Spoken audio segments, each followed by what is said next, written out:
Air India हादसे में हताहतों के परिवारों को 1-1 करोड़ देगा Tata group. BJ medical hostel का कराएगा निर्माण। अहमदाबाद के सरदार वल्लभ भाई पटेल अंतर्राष्ट्रीय हवाई अड्डे के पास हुए एयर इंडिया विमान हादसे के हताहतों के प्रत्येक परिजनों को टाटा ग्रुप 1-1 करोड़ रुपए की सहायता राशि देगा। टाटा सन्स के चेयरमैन एन चंद्रशेखरन ने हादसे पर दुख व्यक्त करते हुए कहा, एयर इंडिया फ्लाइट 171 से जुड़ी दुखद घटना से हम बहुत दुखी हैं। इस समय हम जो दुख महसूस कर रहे हैं उसे शब्दों में बयान नहीं किया जा सकता। हमारी संवेदनाएं और प्रार्थनाएं उन परिवारों के साथ हैं जिन्होंने अपने प्रियजनों को खो दिया है और जो घायल हुए हैं। टाटा ग्रुप की ओर से सोशल मीडिया मंत्र एक्स किए गए पोस्ट में चंद्रशेखरन ने कहा है, टाटा ग्रुप इस त्रासदी में जान गंवाने वाले प्रत्येक व्यक्ति के परिवारों को 1 करोड़ की सहायता राशि देगा। हम घायलों के चिकित्सा व्यय को भी वहन करेंगे और सुनिश्चित करेंगे कि उन्हें सभी आवश्यक देखभाल और सहायता मिले। इसके अलावा हम बीजे मेडिकल के हॉस्टल के निर्माण में सहायता प्रदान करेंगे।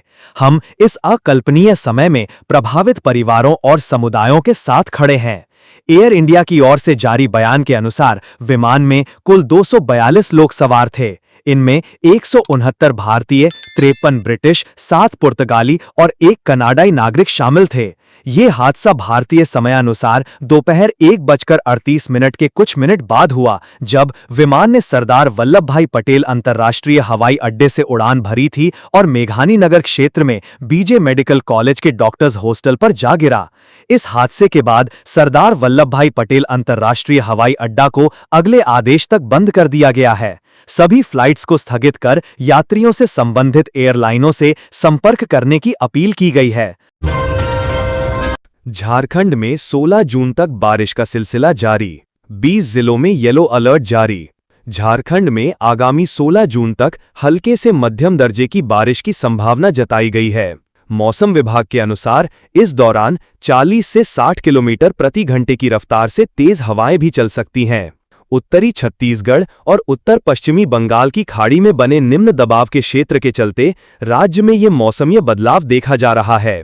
सावधानी बरतने के लिए विभाग ने झारखंड के 20 जिलों में येलो अलर्ट जारी किया है, जिनमें रांची, कोडरमा, धनबाद, जामताड़ा, गिरिडीह, देवघर, दुमका, पाकुड़, गोड्डा, हजारीबाग, रामगढ़, लोहरदगा, गुमला, सिमडेगा, पश्चिमी सिंहभूम, खूंटी, सरायकेला खरसावां, बोकारो, पूर्वी सिंहभूम और साहिबगंज शामिल हैं। मौसम विभाग ने नागरिकों से अपील की है कि मौसम की ताज़ा जानकारी पर ध्यान रखें और आवश्यक एहतियात बरतें। रामगढ़ में सीबीआई की छापेमारी, कोयला बिक्री में गड़बड़ी की जांच तेज। भ्रष्टाचार के खिलाफ सख्त कार्रवाई करते हुए सीबीआई ने रामगढ़ जिले के गिद्दी एक कोलियरी परियोजना कार्यालय के लोकल सेल में छापेमारी है। टीम के पहुंचते ही कार्यालय में हड़कंप मच गया। सीबीआई अधिकारी, एक सुरक्षा अधिकारी, एक कर्मचारी और 2 अन्य व्यक्तियों से पूछताछ कर रहे हैं। प्रारंभिक जांच में कोयला बिक्री में अनियमितता और संदिग्ध लेनदेन के संकेत मिले हैं। टीम ने आरोपियों के आवासों पर भी छापे मारे, जहां से 2 बड़े बैग जब्त किए गए हैं। इन बैगों में कई अहम दस्तावेज, फाइलें और डिजिटल उपकरण मिले हैं, जिन्हें जांच के लिए कब्जे में लिया गया है। रांची में जाली नोट गिरोह का पर्दाफाश, पिता बेटे की मिलीभगत से हो रहा था धंधा। रांची पुलिस ने जाली नोटों के एक संगठित नेटवर्क का खुलासा करते हुए एक बड़ी सफलता हासिल की है। पुलिस ने इस मामले में एक व्यक्ति सुभाष प्रसाद को गिरफ्तार किया है और उसके पास से 500 मूल्य के कुल 37 जाली नोट जब्त किए गए हैं। ये कार्रवाई डीआईजी सह एसएसपी चंदन कुमार सिन्हा के निर्देश पर गठित विशेष पुलिस टीम द्वारा की गई। पुलिस को ये सुराग एक स्थानीय दुकानदार जमाल की शिकायत के बाद मिला, जिसकी सुधा कॉम्प्लेक्स स्थित मोबाइल दुकान पर एक किशोर ग्राहक ने जाली नोटों से 3500 का मोबाइल खरीदा था। जमाल ने बताया कि ग्राहक ने भुगतान के तौर पर 500 के 7 नोट दिए, जिन्हें ध्यान से देखने पर वो नकली प्रतीत हुए। खास बात यह थी कि इन नोटों के सीरियल नंबर भी एक जैसे थे। उसने तुरंत अन्य दुकानदारों को सतर्क किया और किशोर से पूछताछ की। पूछताछ में किशोर ने खुलासा किया कि ये नोट उसके पिता सुभाष प्रसाद के पास से लाए गए थे, जो कालीनगर नामकुम थाना क्षेत्र में रहते हैं। सूचना के आधार पर पुलिस ने वहां छापा मारा और सुभाष के घर की तलाशी ली। सुभाष के बिस्तर के नीचे से 500-500 रुपए के 29 और जाली नोट बरामद हुए। इन नोटों की छपाई और सीरियल नंबर से ये स्पष्ट हो गया कि वो नकली हैं। पुलिस ने सुभाष प्रसाद को हिरासत में लेकर पूछताछ शुरू कर दी है। गुरुवार को एसएसपी चंदन कुमार सिन्हा ने प्रेस कॉन्फ्रेंस में पूरे मामले की जानकारी दी। फिलहाल पुलिस ये पता लगाने में जुटी है कि इस जाली नोट गिरोह के पीछे कौन लोग हैं और नकली नोटों की छपाई कहां हो रही है। मामले की जांच जारी है और पुलिस अन्य संभावित आरोपियों की तलाश कर रही है। धनबाद डीसी ने कहा, होमगार्ड की बहाली प्रक्रिया जल्द शुरू करें। धनबाद जिले में होमगार्ड की बहाली प्रक्रिया को लेकर गुरुवार को डीसी आदित्य रंजन की अध्यक्षता में नव नामांकन समिति की बैठक हुई। बैठक में बहाली से जुड़ी प्रक्रियाओं पर विस्तार से चर्चा की गई। डीसी ने संबंधित अधिकारियों को निर्देश दिया कि होमगार्ड बहाली के लिए दावा आपत्ति की प्रक्रिया जल्द शुरू करे और इसके लिए अभ्यर्थियों को पर्याप्त समय दिया जाए। नामांकन से जुड़ी अन्य औपचारिकताएं पूर्ण करने के भी निर्देश दिए। रांची के सरकारी स्कूलों में पढ़ाई पर रखी जाएगी सख्त निगरानी, उपायुक्त ने दिए आदेश। रांची जिला मुख्यालय में गुरुवार को समग्र शिक्षा और मिड डे मील योजना को लेकर एक बैठक हुई। बैठक की अध्यक्षता उपायुक्त मंजूनाथ भजंत्री ने की। उन्होंने कहा कि अब सरकारी स्कूलों में पढ़ाई के नाम पर कोई लापरवाही नहीं चलेगी। उपायुक्त ने अधिकारियों से कहा कि हर शिक्षक की रोज ई-विद्या वाहिनी में हाजिरी दर्ज होनी चाहिए। अगर कोई टीचर बिना छुट्टी लिए स्कूल नहीं आता या हाजिरी दर्ज नहीं करता तो उसका वेतन काटा जाएगा। स्कूलों को ये भी निर्देश मिला कि बच्चों की हाजिरी भी रोज ई-विद्या वाहिनी पर अपलोड की जाए। जो स्कूल इसमें लापरवाही करेगा उस पर कार्रवाई की जाएगी। कस्तूरबा गांधी बालिका विद्यालय बुंडू के 9 छात्राओं के फेल होने पर उपायुक्त ने नाराजगी जताई और बीईओ को जांच कर रिपोर्ट देने को कहा। साथ ही स्कूल वार्डन को नोटिस भी दिया गया। उपायुक्त ने सभी सरकारी स्कूलों की पढ़ाई की गुणवत्ता का मूल्यांकन करने का आदेश दिया है। अगर किसी स्कूल में शिक्षक ढंग से नहीं पढ़ा रहे हैं और बच्चे फेल हो रहे हैं तो उन पर सख्त कार्रवाई होगी। खेल विभाग की 2 दिवसीय बैठक संपन्न, बुनियादी ढांचे और खिलाड़ियों के विकास पर बनी ठोस रणनीति। राज्य में खेल संस्कृति को मजबूती देने और खिलाड़ियों की स्थिति में सुधार लाने के उद्देश्य से आयोजित खेल विभाग की 2 दिवसीय बैठक गुरुवार को एटीआई प्रशिक्षण संस्थान में संपन्न हो गई। इस महत्वपूर्ण बैठक में राज्य के तमाम खेल संघ के अधिकारी और प्रतिनिधि शामिल हुए। बैठक का मुख्य फोकस खेल से जुड़े बुनियादी ढांचे के विकास, खिलाड़ियों की आवश्यकताओं और प्रशिक्षण सुविधाओं के विस्तार पर रहा। विभिन्न संघों ने अपने अपने खेलों से जुड़ी समस्याएं, जरूरतें और सुधार की संभावनाएं सामने रखीं। साथ ही इस बात पर जोर दिया गया कि ग्रामीण और जिला स्तर पर भी खेल सुविधाओं को बेहतर बनाया जाए ताकि अधिक से अधिक प्रतिभावान खिलाड़ी सामने आ सकें। खेल निदेशक संदीप कुमार ने बैठक को सकारात्मक और परिणामदायक बताया है। उन्होंने कहा कि इस बार की बैठक खास रही क्योंकि इसमें केवल खेल संघ की बात नहीं हुई बल्कि खिलाड़ियों की जमीनी स्थिति और उभरती प्रतिभाओं को लेकर भी गंभीर चर्चा हुई। पूर्व मंत्री बंधु तिर्की ने कहा, झारखंड की शैक्षणिक बेहतरी के लिए राज्यपाल बेहद गंभीर, मिला आश्वासन। झारखंड प्रदेश कांग्रेस कमेटी के कार्यकारी अध्यक्ष एवं पूर्व मंत्री बंधु तिर्की ने कहा कि राज्यपाल संतोष कुमार गंगवार झारखंड में उच्च शिक्षा की गुणवत्ता को बेहतर करने के लिए बहुत अधिक गंभीर हैं और उन्होंने अपेक्षित गुणात्मक सुधार का उन्हें आश्वासन दिया है। उन्होंने आगे कहा कि विश्वविद्यालयों एवं अंगीभूत महाविद्यालयों के पठन पाठन एवं शैक्षणिक वातावरण में सुधार के साथ ही वहां आधारभूत संरचना के विकास के लिए भी उन्होंने सरकार को निर्देशित करने की बात कही है।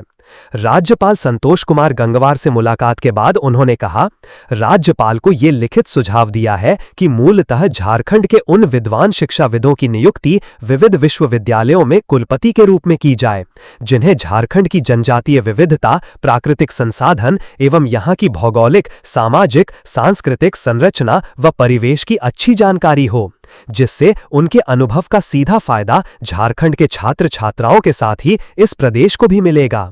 उन्होंने राज्यपाल संतोष कुमार गंगवार से अनुरोध करते हुए कहा, झारखंड के सभी अंगीभूत महाविद्यालयों में इंटरमीडिएट में नामांकन न लेने के अपने निर्देश पर पुनर्विचार करते हुए वैसे अंगीभूत महाविद्यालयों में 11वीं एवं 12वीं के नामांकन को रोकने के लिए 3 वर्षीय योजना के क्रमिक अनुपालन को लागू करने का निर्देश दें, जिससे +2 विद्यालयों की आधार संरचना का विकास हो सके और वहां अपेक्षित योग्यता वाले शिक्षकों एवं कर्मचारियों की नियुक्ति हो सके।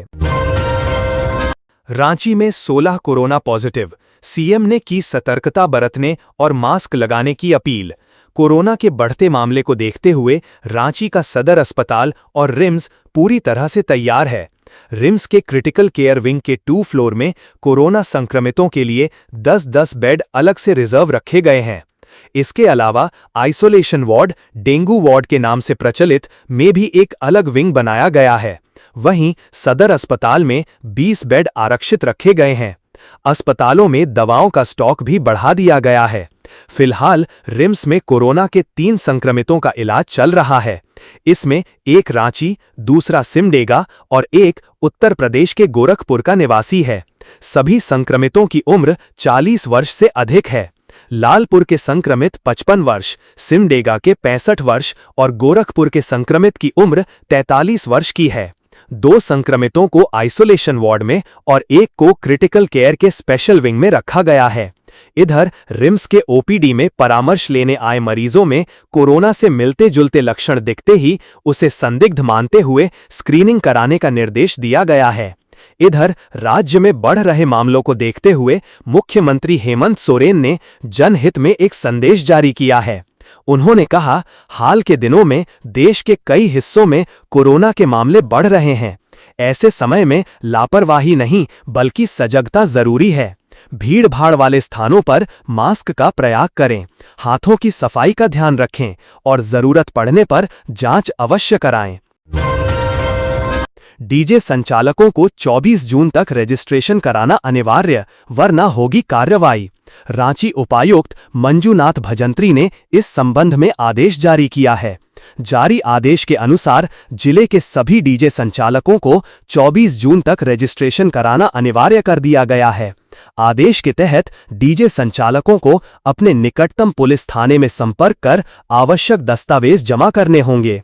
रजिस्ट्रेशन फॉर्म के साथ दस्तावेज के रूप में पहचान पत्र, व्यवसाय का विवरण और उपकरणों की जानकारी स्वघोषणा पत्र के साथ जमा करना होगा।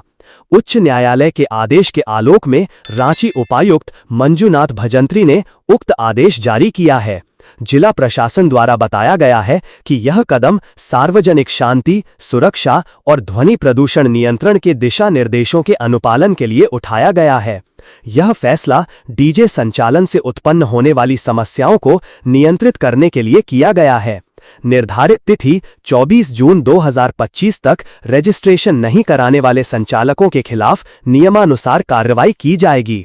संचालकों को ध्वनि प्रदूषण नियंत्रण व विनियमन के नियम 2000 और स्थानीय प्रशासन द्वारा निर्धारित दिशा निर्देशों का कड़ाई से पालन करना होगा। कुख्यात संदीप थापा और आदित्य सिंह गिरफ्तार, 2 राइफल, मर्सिडीज कार समेत कई कागजात बरामद। रंगदारी, हत्या की कोशिश और डकैती जैसे दर्जनों कांड के आरोपी संदीप प्रधान उर्फ संदीप थापा को रांची पुलिस ने रातू थाना क्षेत्र के दलादली स्थित उसके घर से धर दबोचा है। उसके घर से बिहार नंबर वाली मर्सिडीज बेंज कार, 2 राइफल, 23 कारतूस, स्मार्टफोन के अलावा जमीन की खरीद बिक्री से जुड़े कई कागजात बरामद किए गए हैं। एसएसपी कार्यालय ने इसकी पुष्टि की है। पुलिस के मुताबिक संदीप थापा पहले से ही भूमाफिया के रूप में चिन्हित है। यह शख्स दूसरे राज्यों से राइफल लेकर यहां के अपने खास लोगों को मुहैया कराता था ताकि डरा धमकाकर जमीन से जुड़े मामलों की डील की जा सके। उसके निशानदेही पर उसके साथी आदित्य सिंह उर्फ बिट्टू को भी कटहल मोड़ के अंजलि बिहार से गिरफ्तार किया गया है। उसके खिलाफ भी पहले से 9 आपराधिक मामले दर्ज हैं। आदित्य सिंह के सुखदेव नगर थाना क्षेत्र स्थित किशोरगंज के मकान संख्या 101 से 2 पैन कार्ड, चेकबुक, मतदाता पहचान पत्र के अलावा एसयूवी 700 कार बरामद हुई है। आईएएस पूजा सिंघल के अमेरिका जाने की इजाजत पर फैसला सुरक्षित। पति अभिषेक झा के साथ जाना चाहती हैं विदेश। आईएएस पूजा सिंघल पति अभिषेक झा के साथ विदेश जाना चाहती हैं। वो पति के साथ अमेरिका जाना चाहती हैं। पूजा सिंघल ने रांची के पीएमएलए कोर्ट में याचिका डालकर उनका पासपोर्ट लौटाने की मांग की है। आज उस याचिका पर सुनवाई पूरी हो गई है, जिसके बाद कोर्ट ने फैसला सुरक्षित रख लिया है। पूजा सिंघल ने याचिका में कहा है कि बेटी का दाखिला अमेरिका में कराना है, जिसके लिए पासपोर्ट चाहिए।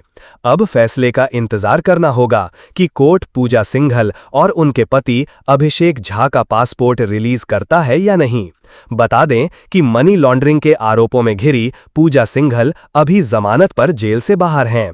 पूजा सिंघल को मनरेगा घोटाला केस में ईडी ने 11 मई 2022 को गिरफ्तार किया था। 6 मई 2022 को पूजा सिंघल से जुड़े कई ठिकानों पर छापेमारी हुई थी। तब उनके सीए सुमन कुमार के आवास से 19 करोड़ रुपए से अधिक कैश मिले थे।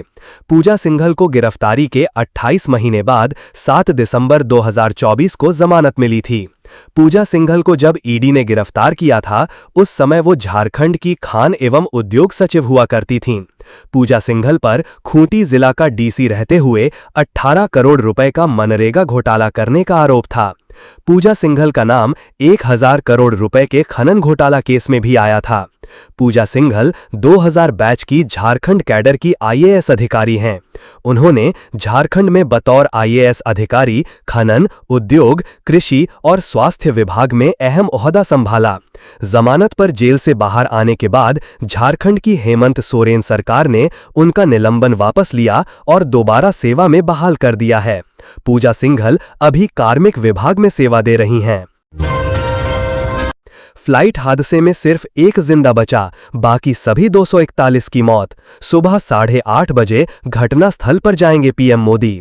गुरुवार दोपहर भारत में एक भयंकर विमान हादसा हुआ, जब अहमदाबाद से लंदन जा रही एयर इंडिया की बोइंग 787 ड्रीम लाइनर फ्लाइट, जिसमें 230 से अधिक यात्री और 12 क्रू सदस्य, 2 पायलट सहित सवार थे, अहमदाबाद एयरपोर्ट से उड़ान भरने के कुछ ही मिनट बाद दुर्घटनाग्रस्त हो गई।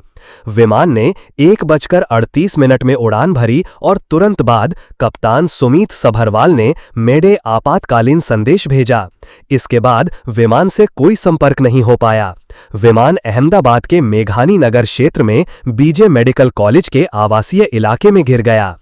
एयर इंडिया ने नई जानकारी जारी करते हुए बताया कि विमान में सवार कुल 242 लोगों में से 241 की मौत की पुष्टि हुई है। एकमात्र जीवित बचे यात्री का अस्पताल में इलाज चल रहा है। यात्रियों में 169 भारतीय, 53 ब्रिटिश, 1 कनाडाई और 7 पुर्तगाली नागरिक शामिल थे। जीवित बचा यात्री ब्रिटिश नागरिक है, जिसका भारतीय मूल है। दुर्भाग्यवश गुजरात के पूर्व मुख्यमंत्री विजय रूपाणी भी इस विमान में सवार थे, जिनकी मौत हो गई है।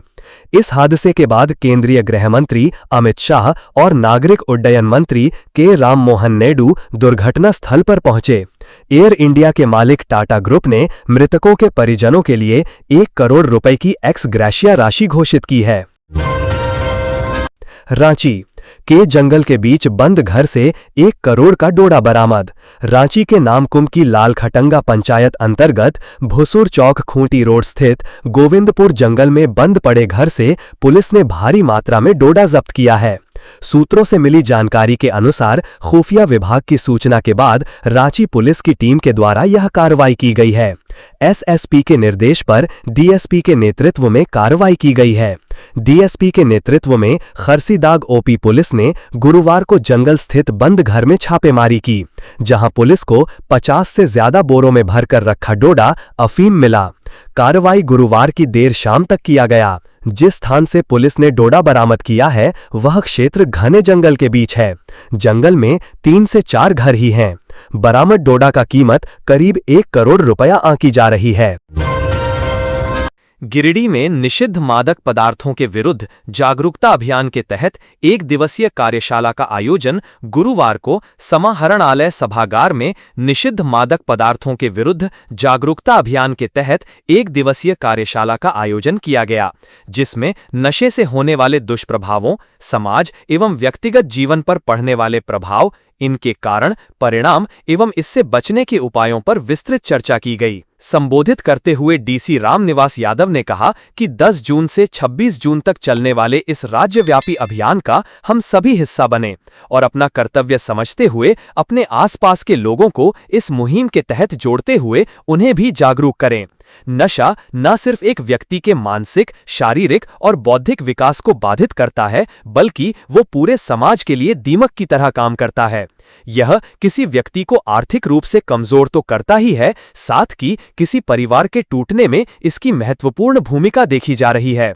यह समाज के लिए एक अभिशाप है जिसे दूर करना हमारा बैठ कर्तव्य और जिम्मेदारी है। एक मजबूत समाज से ही एक सशक्त राष्ट्र का निर्माण हो सकता है। हमारे देश युवा जनसंख्या का प्रतिशत सर्वाधिक है। उनकी ऊर्जा से देश को नई दिशा दी जा सकती है। इसलिए युवा पीढ़ी को नशे की दलदल से बचाना आवश्यक है। जमीन कब्जा और रंगदारी के मामले में संदीप थापा और बिट्टू को पुलिस ने भेजा जेल।